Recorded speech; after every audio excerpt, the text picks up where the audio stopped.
দুপুর বন্ধুরা, আজকে দুপুর থেকে ভিডিওটা স্টার্ট করছি। ভিডিওর থাম্বনেল দেখে নিশ্চয়ই তোমরা বুঝতেই পেরে গেছো আজকে আমি আমার কিছু মনের কথা তোমাদের সাথে শেয়ার করলাম। আর অবশ্যই তোমরা কমেন্টে জানিও আমি ঠিক বলেছি কি ভুল বলেছি। আর আজকে ভিডিও আমি কিছুই দিতে পারিনি, মন মেজাজ আমার কোনোটাই ঠিক ছিল না। সেই কারণে যা রান্না করেছি সেটাই দেখিয়েছিলাম, দেখিয়ে আমি আমার মনের কথাগুলো তোমাদের সাথে শেয়ার করলাম। তোমরা একটু আমায় জানিও। বন্ধুরা, সন্ধ্যা দেওয়া হয়ে গেছে। আর হচ্ছে যে এখানে ছেলের আজকে টিউশন ছুটি আছে। আর এই যে দেখো ব্যাগগুলো নিয়ে খেলছে। আর আমার ঘর না এখন পুরো এলোমেলো হয়ে গেছে, সব এলোমেলো, সব কিছু গোছানো নেই, কিছু নয়, সব এলোমেলো হয়ে গেছে।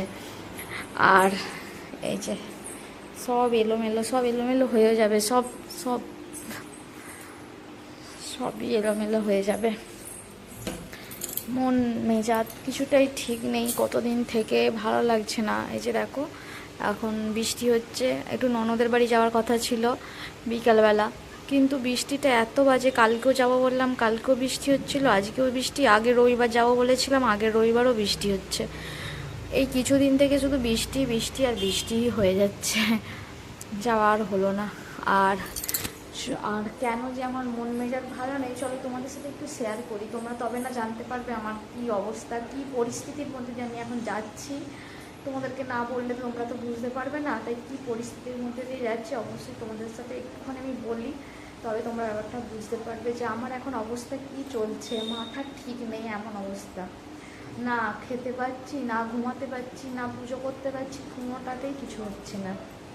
আর তোমরা শোনো আমার আমার আমার মনের কথাটা তোমাদের সাথে শেয়ার করি, সেইভাবে তো কাউকে বলতে পারছি না, তাই তোমাদের সাথে শেয়ার করি। তোমরা শোনো, শুনে আমার মনের কষ্টটা একটু, মানে আমি যে এই কথাগুলো সবাইকে বলেছি, আমি মানে ঠিক বলেছি কি ভুল বলেছি সেটা একটুখানি তোমরা বলবে আমার কমেন্টে। হ্যাঁ, তোমরা শোনো কথাটা আমার।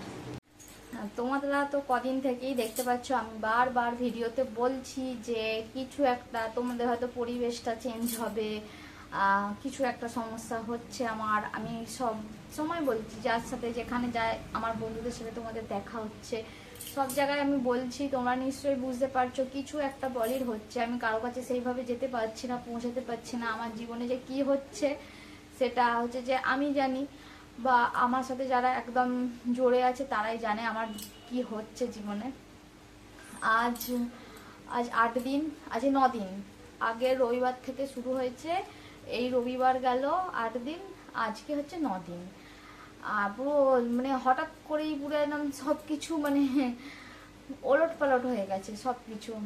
কখনো ভেবে আসিনি, আমরা জানো তো ভাড়া ঘরে থাকি, আমার তো আর নিজের ঘর নয়।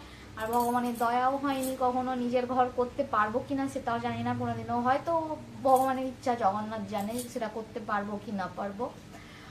এখন হঠাৎ করেই একদিন ঘুম থেকে উঠেছি রবিবার, ঘুম থেকে শুধু উঠেছি সকালবেলা, রবিবার একটু ঘুম থেকে 7টায় উঠেছি, উঠে দরজায় জল দেবো বলে সকালে দরজা খুলেছি।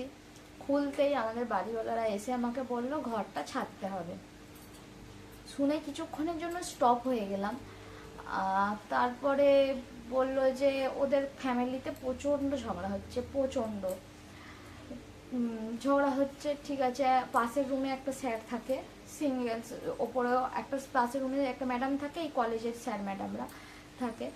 আর আমাকে ফার্স্টে বললো যে ওই রুমে শিফট হয়ে যাও, না হলে আমাদের এই রুমটাই চাই আমাদের, আমার বউ এই রুমেতেই থাকবে বলেছে। আমি বললাম যে কি করে হয় এরকম, আমার ঘরে তো এত কিছু জিনিস আছে, আমি একবার এই ঘর থেকে ওই ঘরে শিফট হব, আবার তোমাদের কখন মনে এ হবে আবার বলবে এখান থেকে ওখানে শিফট হও, এইভাবে তো আমার সম্ভব নয়। আমার ঘরে নিশ্চয়ই কী কী আছে তোমরা তো জানোই সব কিছু জিনিস। আমি বললাম না ঠিক আছে আমি ছেড়ে দেবো। বললাম একটা মানুষের ঘরে এত এ টু জেড জিনিস আছে, আমার সংসার বলে কিচ্ছু কোথাও নেই। আমি ভাড়া ঘরে থাকি বলে যে আমি, হ্যাঁ ভাড়া ঘরে থাকি বলে কি আমার কোনো দিনও শখ আহ্লাদ নেই, আমি কিছু কিনতে পারবো না এরকম তো কোনো কথা নেই। আমার শখ আহ্লাদ আছে, আমার শ্বশুর বাড়ি নেই, আমার কোথাও কিচ্ছু নেই, আমার যাওয়ার মতো জায়গা কোথাও নেই। বাবার বাড়িতে কে যে পড়ে থাকে, কোনো মেয়ে বাবার বাড়িতে যে পড়ে থাকে, থাকে না নিশ্চয়ই। আর আমার শ্বশুর বাড়ি বলে কেউ নেই, কোথাও নেই। আমার হচ্ছে যে এখানেই, আমি যেখানে থাকি সেটাই আমার। আমি আমি আমার ভাড়া ঘর বলে যে অনেক সময় বলে ভাড়া ঘরে এত জিনিস কিনেছিস কেন? আরে ভাড়া ঘর বলে আমি কি জিনিসপত্র কিছু কিনবো না? এরকম কোনো কথা হতে পারে? তোমরা আগে বলো। আমার যেহেতু কোথাও কিছু নেই, আমাকে তো, আমি যেখানে থাকি আমার সব কিছু শখ আর যদি আমি না থাকি, আর যদি আমি 2 বছর পর মরে যাই, আমার শখ আহ্লাদগুলো আমি পূরণ করবো না? আমি ভাড়া ঘরে থাকি বলে পূরণ করবো না? সেরকম তো নয়, আমার তো করতে হবে। আমি আগে যে ঘরে ছিলাম বিয়ের পরে সে একটু প্রবলেম, সেই ঘরে তো 9.5 বছরের ওপর ছিলাম। সেই ঘরটার একটা কুকুরের প্রবলেম ছিল, কুকুরটাকে আমার গেটের সামনে বেঁধে রেখে দিত। কুকুরটা পুরো নোংরা অপরিষ্কার করে বাথরুম টাথরুম করে পুরো নোংরা করে রেখে দিত। সেখান থেকে সরাতে বলতাম, সরাতো না। আমার এত শরীর খারাপ হয়ে গিয়েছিলো, মানে হসপিটালে ভর্তি করার মতো অবস্থা হয়ে গেছিলো ওই গন্ধতে। আমি খেতাম না, আমার মানে প্রেশার লো হয়ে শরীর খারাপ হয়ে বমি টমি হতো সবসময় কন্টিনিউ হয়ে, শরীর খারাপ হয়ে গেছিলো। আমি ঘরটা ছাড়তে বাধ্য হয়েছিলাম, নাহলে সেখানে এত বছর ছিলাম, আমাদেরকে খুব ভালোবাসতো। ওইটাই একটা প্রবলেম ছিল। এখানে এলাম, আমরা যেখানেই যাই যাবো ভেবে ভেবে সবসময় যাই যে এত বছর একটা থাকবো। এখানে এলাম, এখানে এসে সব কিছু, এখানে এসে আমি এসিটা লাগিয়েছিলাম, এখানে আসার পরে এসিটা কেনা হলো। একটা এসি লাগাতে গেলে, একটা এসি খুলতে গেলে, অন্য ঘরে যেতে গেলে কতটা ব্যাপার আছে সেটা নিশ্চয়ই তোমরা তো সবাই বোঝো। যারা অন্তত খোলা পড়া করছো তারা তো বুঝতে পারছো। তারপরে এবার ওদিকে থাকতে বললো যে না আমার বউ এই ঘরেতেই থাকবে, ও যেখানে বলবে সেখানেই থাকবে। এটা কোনো কথা? তুমি একজন আছে, তুমি তোমার বউয়ের জেদের জন্য তুমি তো একজনকে তুলে দেবে, তারপর ঠিক আছে বাড়িওয়ালাদের ঘর, তাদের ঝগড়া হচ্ছে, তাদের অশান্তি হচ্ছে, সে তার শাশুড়ির সাথে থাকবে না, সে তার একা থাকবে, ঠিক আছে আমি সব মানছি, সবার সংসারে সব রকম অশান্তি সব থাকতে পারে। তা বলে এরকম তো না, আমি উঠতে বলেছি, আমি কিচ্ছু বলিনি, সবার প্রথমে উঠতে বলেছে, মানে বলেছে এই কথাটা, আমি বললাম ঠিক আছে আমি ছেড়ে দেবো।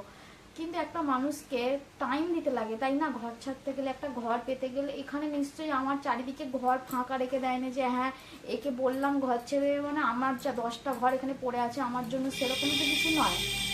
আমার একটা ঘর দেখতে কমসে কম 1.5 2 মাস 3 মাস সময় লাগবে। আমি যখন সেই ঘরটা ছেড়ে টাইম এসেছি, আমি 6 মাস দেখে ঘর দেখতে দেখতে আমি ঘর পেয়েছি, 15-20টা ঘর দেখার পর আমি এ ঘরে এসেছি। এখন রবিবার বলে সোমবার বলছে ঘর পেয়েছো না, আমাকে খুব তাড়াতাড়ি ঘর চাই, তোমরা এই 2-4 দিনের মধ্যে ঘর দেখে তাড়াতাড়ি ছেড়ে দাও। এটা কি করে হতে পারে? আমি তোমাদের জন্য আমি বরবাদ হয়ে যাবো নাকি? তোমাদের ভালো, আমাকে সবসময় বলছে, আমাকে আমার বরকে সবসময় বলছে তোমরা বুঝতে পারছো না আমরা কি প্রবলেমে আছি, ও প্রচণ্ড অশান্তি করছে। আরে তুমিও, তোমাদের ঘরে অশান্তি হচ্ছে বলে তোমরা এইভাবে আমাদের ওপর প্রেশার দিতে পারো? তোমরা আগে বলো। কন্টিনিউ রাস্তাঘাট যেখানে দেখা হচ্ছে, 1 সেকেন্ডও ছাড়ছে না, 1 সেকেন্ডও নয়। আমার একদিন এত মাথা গরম হয়ে গেছে, আমি যা তা করে বলেছি যে কখনো এগ্রিমেন্ট হয়েছিল যে হ্যাঁ আমি যেদিন বলবো তার পরের দিন বা তার 1 সপ্তাহের মধ্যে তোমার ঘর ছাড়তে হবে, সেরকম তো কোনো কথা হয়নি। এখন কিসের জন্য তোমরা এইভাবে আমাকে প্রেশার দিচ্ছ? আমার এত প্রেশার দিচ্ছে, আমাকে এত টেনশন দিচ্ছে, আমার শরীর এত খারাপ হয়ে যাচ্ছে, প্রেশার লো হয়ে যাচ্ছে, খেতে পাচ্ছি না, রাত্রে ঘুমাতে পারছি না। আমার না পুরো এই যে শরীরের মানে ভর্তি কাঁপুনি হচ্ছে ভিতরে ভিতরে, মানে এই যে একটা হাত যে সোজা করে রাখবো সেটাও পারি না, আমার হাত পুরো থরথর করে কাঁপছে। মানে আমি এত টেনশন নিয়ে ফেলছি, আমি মানে ধারণার বাইরে এত ভাবে প্রেশার দিচ্ছে সব বাড়ির চারজন মিলে এত প্রেশার দিচ্ছে, কেউ ছাড়ছে না, এরকম অবস্থা করে রেখে দিয়েছে। আর এখনো ঘর পাইনি, ঘর খুঁজছি, সবাইকে বলে রেখেছি, বললেই তো সঙ্গে সঙ্গে ঘর পাওয়া যায় না।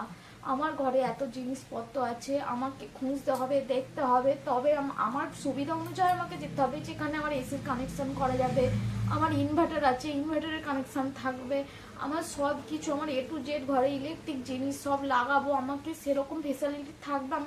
আমি আগে যেখানে ঘরে ছিলাম সেখানে ইনভার্টার লাগিয়েছিলাম, আমার 3,000 সাড়ে 3,000 টাকা কানেকশান করতে খরচা হয়েছে। বাড়িওয়ালাদেরকে যখন ওখানে 2 মাসের অ্যাডভান্স দিয়ে রেখেছিলাম, যেই মাসিমা আছে সেই মাসিমা মারা গিয়েছিল, তার ছেলে লাস্টে তার মা মারা গিয়েছিল, যখন আমরা ঘর ছাড়বো 2 মাসের অ্যাডভান্স মানলো না, 1 মাসের অ্যাডভান্স মানলো, বললো আর 1 মাসের তোমরা দামি, 2 মাসের দামি 1 মাসের দিয়েছো। আমরা তাতেও কখনো কাউকে কিছু বলি না, আমরা এমন, আমার বর তো কাউকে কিচ্ছু বলতে দেবে না, আমি তবুও বলি মুখ খোলো, এরকম থাকলে কখনো মানুষ থাকতে দেবে না। এখানেও এইভাবে এত আমাদেরকে মানে করছে, মেন্টালি প্রেশার দিচ্ছে, মানে ধারণার বাইরে। আমার এই ছোট বাচ্চাটা পর্যন্ত বলছে আমি আর ভাড়া ঘরে থাকবো না, বাবা ঘর করো, আর পাচ্ছি না থাকতে, এরকম করে এত মেন্টালি প্রেশারে দিচ্ছে, মানে এত মানে খারাপ, মানে এরকম মানুষ আমি কখনো দেখিনি। সেইখান থেকেও এরকম মানে সেখানে ইনভার্টার কানেকশন করলাম, যখন আমরা বললাম যে 3,000 টাকা তো এরকম ইনভার্টারের কানেকশন করলাম, সেটাও তো আমাদের এখানেই থাকবে, তোমরা করেছো কেন, তার তোমরা খুলে নিয়ে চলে যাও, যেমন ঘর ছিল তেমন করে দাও। এটা কোনো কথা হতে পারে? তোমরা আগে বলো। এরকম মানে ঘর তোমাদের আছে, ভাড়া দিয়েছো বলে তোমরা তোমাদের মনের মতো সবসময় কথা বলবে, তোমাদের সুবিধা অসুবিধা দেখবে, আমাদের সুবিধা অসুবিধা দেখবে না। আমার এমনিতেই অনেক দিন থেকে শরীর খারাপ, তোমরা তো নিশ্চয়ই দেখেছো ভিডিওতে, যারা দেখো তারা তো বুঝতে পারো আমার শরীরের কীরকম কন্ডিশন চলছে। আমি অনেকবারই ডাক্তার দেখাতে যাই, সব সময় তো তোমাদের সাথে শেয়ার করি না যে আমি ডাক্তার দেখাচ্ছি বলে। ডাক্তার দেখাতে যাই, কিছুদিন আগেও গিয়েছিলাম। ডাক্তার বলছে তোমার মেন্টাল প্রেশার পড়ে যাচ্ছে প্রচণ্ড, আমাকে ওষুধ দিচ্ছিল যাতে আমার মাইন্ড অন্তত ফ্রেশ থাকে, কিন্তু আমার কিছুতেই কাজ হচ্ছে না, আমাকে এত মানে প্রেশার হয়ে যাচ্ছে আমার মধ্যে। আমি এই জন্য আমি একটু ইউটিউব থেকেও একটু দূরত্ব মানে একটু কম একটু বেশি করছি, যে আমি ঠিক আছে আমি আগে নিজের শরীর ঠিক করি, তারপরে এইসব আগে বাঁচি, তারপরে তো এইসব করতে পারবো। তার মধ্যে যতটা পারছি ততটা তোমাদের সাথে করি, শেয়ার করি, যা পারি সংসারে খুঁটি নাটি যা পারি সেইগুলোই শেয়ার করি, আমি তো আর বাইরে যেতে পারি না। এখন হঠাৎ করে এইসব সমস্যা পড়ে গেছে, এত আমার মানে টেনশানে, মানে আমাদের দুজনেরই, আমার বরের হাই প্রেশার, সে টেনশানে অবস্থা খারাপ, আমার প্রেশার লো, আমারও এই একই অবস্থা। আর এই চলছে, এটাই আমার জীবনে এখন ঝড় চলছে, জানি না এটা আমি কবে ওদরাতে পারবো। আমি এবার এখান থেকে যেতে পারলে আমি মুক্তি পাই। আমার নাই যেখান থেকে একবার খারাপ ব্যবহার পেয়ে যাই না, আমার নাই সেখানে নিঃশ্বাস নিতেও মানে দম বন্ধ হয়ে যায়, মনে হচ্ছে আমি এখানে থাকলে আমি বেশি দিন তাহলে পাগল হয়ে যাব। আমার বরকে বেশি তুমি তাড়াতাড়ি ঘর দেখো, আমি এখানে থাকতে পারছি না, সবাই মানে মুখ টুক এমন করে রেখেছে না, যেন মনে হচ্ছে আমি এখানে চুরি ডাকাতি করে বসে আছি, মানে আমাকে এখান থেকে বিদায় করতে পারলে বাঁচি, এরকম ব্যাপার চলছে এখানে। আর আমি একটু সেদিন বলেছি যে তোমাদের সব সময় প্রেশার দেওয়া কিসের জন্য একটা মানুষকে, তোমাদের সুবিধা হচ্ছে অসুবিধা হচ্ছে, আমার সুবিধা অসুবিধা নেই, তোমরা এইভাবে আমায় প্রেশার দিচ্ছ কিভাবে। আমি এরকম করে খুব চিল্লামিল্লি করেছি, তারপর থেকে তা আরও খারাপ, মানে মুখ টুক এমন করে রেখেছে যেন মনে হচ্ছে আমি খুব পাপ করে বসেছি এখানে, তাই জন্য আমার সাথে এরকম ব্যবহার চলছে। ঠিক আছে, আমিও ভগবানকে ডাকি যে তাড়াতাড়ি আমাকে ঘর দাও, আমি এখান থেকে যাই। আর আমি যেই ঘরে থাকি, আমি ভাড়া ঘরে থাকি বলে যে লোকের ঘর পরিষ্কার করবো না সেরম নয়, আমি প্রচুর পরিষ্কার করি, আমি জানলা দরজা পর্যন্ত কিচ্ছু বাদ দিই না, আমি এত পরিষ্কার করি, তার জন্য আমার শরীর খারাপ হয়ে যায় এমন বাড়ি। সেটাই তোমাদের সাথে কদিন ধরে শেয়ার করব করে করে করা হয়নি, যে আমি কি ব্যাপারে মানে এত জ্বলে পুড়ে শেষ হয়ে যাচ্ছি, সেইভাবে কাউকে বলতেও পারিনি। কে আছে? মা বোন, তাছাড়া কাকে বলবো, আর কেউ নেই শোনার মতো, এদেরকেই বলতে, মা বোন ভাই বাবা, এই তিনজন, মা বাপি ভাই, এদের তিনজনকেই ফোন করে বলেছি এই ব্যাপার, একপত্র সব বার করেছি। এবার একটু একটু করে ব্যাগ ঘর পাইনি ঠিক কথা এখনো, কিন্তু না ব্যাগ প্যাকিংগুলো কিছু কিছু করতে থাকি, না হলে আমার তো এরকম একবারে প্রেশার নিতে পারছি না, শরীরে এত বেশি কাজ করতে পারছি না, শরীর খারাপ করে যাচ্ছে আরো বেশি। ঘরের জন্য মায়া নেই আমার, যে একটা ঘরে এসেছি বলে থেকে আমাকে বার করে দিচ্ছে বলে বা মায়া, না না ওই রকম কিছু মায়া নেই, কিন্তু এইভাবে কখনো কেউ বার করেনি। আমার বর 15 বছর ভাড়া ঘরে থাকছে, আমার বর এসেছে অনেক বছর এখানে, 25-26 বছর এসেছে, কিন্তু ভাড়া ঘরে 15 বছর থাকছে, আমরা এতগুলো ঘরে আমাদের থেকেছি, এইভাবে কখনো মানে একটু নিজেকে ছোট লাগছে, এইভাবে কেউ কখনো তোলেনি, এইভাবে ফার্স্ট টাইম উঠতে হচ্ছে। আর এখনো 3 বছর হয়নি আমরা এই ঘরটা এসেছি, এই কিছুদিনের মধ্যে আমাদেরকে উঠতে হচ্ছে। আমার মেন কষ্টটা হলো কোন জায়গায়, যে আমাকে কন্টিনিউ প্রেশার দিচ্ছে, একটা দিন 8 দিন বলেছে, 8টা দিন হয়েছে, 8টা দিনে মনে হয় 7টা দিন আমাকে বলেছে, 6টা দিন বলেছে, আমি 2 দিন খুব চিল্লামিল্লি করেছি, খুব 2 দিন বন্ধ আছে, বাদ বাকি আমাকে কন্টিনিউ বলতে থাকে যে কন্টিনিউ। এই জন্যেই আমি একটুখানি সব কিছু থেকে একটু হয়তো তোমাদের সাথে আমার কম কানেকশান হচ্ছে, কিন্তু যতটা যা হচ্ছে তোমরা আমার পাশে থাকো, তোমরা ভিডিওগুলো দেখতে থাকো, নিশ্চয়ই যেই ঘরে যাব নতুন ঘরে তোমরা সেইগুলো দেখবে। আর জানি না কীরকম কী ঘর পাবো, তোমাদের সাথে তো শেয়ার করবো সব কিছু, তোমরা দেখতে থাকো, পাশে থাকো, যেন সব কিছু মানিয়ে নিয়ে ঠিকঠাকভাবে থাকতে পারি। আর এটাই এটাই মনের কথা ছিল, এটাই বললাম। আর অবশ্যই তোমরা কমেন্টে জানিও আমার কষ্টটা, আমি তোমাদের সাথে শেয়ার করে ঠিক করলাম কি ভুল করলাম একটু বলো।